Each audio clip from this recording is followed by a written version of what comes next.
రామాపురం అనే గ్రామంలో సీతమ్మ, రాజేష్ అనే తల్లి కొడుకులు ఉండేవారు.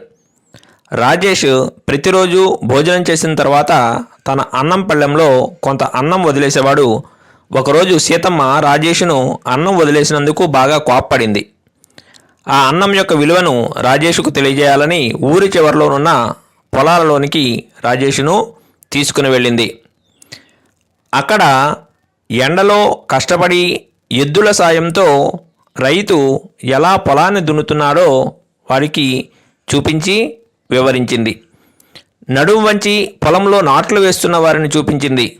అలాగే వరి కోత కోయడం, ధాన్యం నూర్చి గాలికి పోయడం, బస్తాలకెత్తి మిల్లుకు తీసుకుని వెళ్ళడం, ఆ మిల్లులో వాటిని బియ్యంగా మార్చి మనకు అమ్ముతారని చెప్పింది. ఇదంతా విన్న రాజేష్కు అప్పుడు అర్థమైంది ఎంత కష్టపడితే మనకు అన్నం వస్తుందో. మరెప్పుడు అన్నం వృధా చేయనని రాజేషు అమ్మకు మాట ఇచ్చాడు.